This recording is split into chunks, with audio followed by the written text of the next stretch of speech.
मां दुर्गा के आगमन में अब कुछ ही दिन बचे हैं। मंडपों में अंतिम समय की तैयारियां चल रही है। फुलबाड़ी बड़तला दुर्गा पूजा कमेटी भी पूजा की तैयारी जोरों शोरों से कर रही है। इस साल उनकी पूजा 44वें वर्ष में प्रवेश करेगी। कई वर्षों से फुलबाड़ी बड़तला दुर्गा पूजा कमेटी राजगंज ब्लॉक के बीच बड़े बजट की पूजा करती आ रही है। इस वर्ष भी उन्होंने थीम के अनुसार मंडप की सजावट और लाइट की व्यवस्था की है। बताया गया है कि कठपुतली नृत्य थीम के माध्यम से वर्तमान पीढ़ी को कठपुतली नृत्य का इतिहास इस पूजा के माध्यम से दिखाया जाएगा। गौरतलब है कि वर्षों पहले कठपुतली नृत्य गांव के लोगों के लिए मनोरंजन का एक साधन था, लेकिन वर्तमान समय में ये कठपुतली नृत्य युग के साथ साथ विलुप्त होता जा रहा है। वहीं युवा पीढ़ी के सामने इसे जीवित रखने के लिए पूजा कमेटी ने अनूठी पहल की है। पूजा मंडप बांस, लकड़ी, लोहा, बेत, कपड़ा, जूट की रस्सी सहित सभी प्राकृतिक सामग्रियों से बनाया गया है। मंडप सजावट का कार्य मेदिनीपुर से आए कलाकार कर रहे हैं। इस विषय में दुर्गा पूजा कमेटी के अध्यक्ष आशीष परमानिक ने कहा कि প্রথমেই ফুলবাড়ি বটতলা পূজা কমিটির পক্ষ থেকে ফুলবাড়ি এবং শিলিগুড়ি সকল দর্শনার্থীদের এবং আমাদের যত সাংবাদিক বন্ধু আছেন তাদেরকে সবাইকে আগাম শারদীয়ার শুভেচ্ছা জানাই। আমাদের ফুলবাড়ি বটতলা পূজা কমিটির এবছরের হচ্ছে 42তম দুর্গোৎসব। এই 42তম দুর্গোৎসবে আমরা এবার যে থিমটা রেখেছি সেটা হচ্ছে পুতুল নাচের উপরে ভিত্তি করে। কারণ আপনারা সকলেই জানেন যে আজ থেকে 40-50 বছর আগে গ্রামের মানুষের বিনোদনের মাধ্যম ছিল পুতুল নাচ, থিয়েটার এবং বায়োস্কোপ। আজকে ডিজিটালের যুগে, ফেসবুক, ইনস্টাগ্রামের যুগে, মিডিয়ার যুগে সেই পুতুল নাচ হারিয়ে গেছে, বায়োস্কোপ হারিয়ে গেছে, থিয়েটারও প্রায় হারিয়ে গেছে। তা মানুষের বর্তমান প্রজন্ম পুতুল নাচ কী জিনিস এটা জানে না।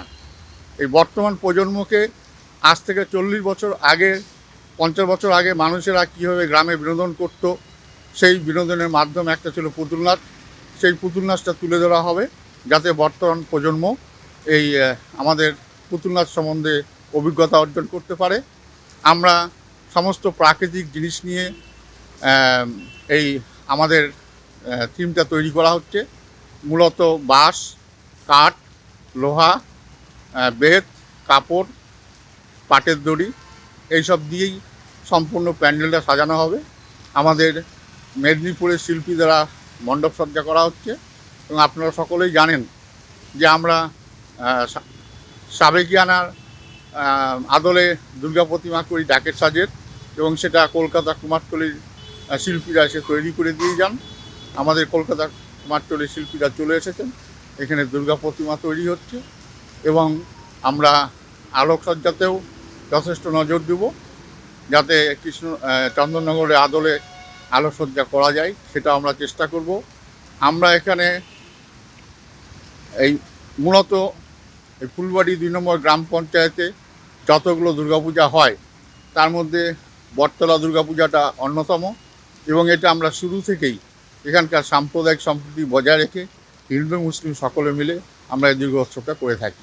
আমাদের এবার 20 থেকে 22 লাখ মোটামুটি খরচ হবে। এবার শোনেন, অ্যাকচুয়ালি ফুলবাড়ি বটতলার পূজাটাকে কেন্দ্র করে আমাদের 2 নম্বর গ্রাম পঞ্চায়েতে যতগুলো গ্রাম আছে, পার্শ্ববর্তী যতগুলো অঞ্চল আছে, যেমন পাগলাহাট, বেহারুহাট, ভুটকিহাট, বন্ধুনগর, ফাটাপুকুর, রাজগঞ্জ, এদিকে রাঙাপানি, লিচুপাখি, ফাঁসিদেওয়া এবং শিলিগুড়ি, সকল জায়গা থেকে এখানে আমাদের মণ্ডপ সজ্জা প্রতিমা দেখতে আসে।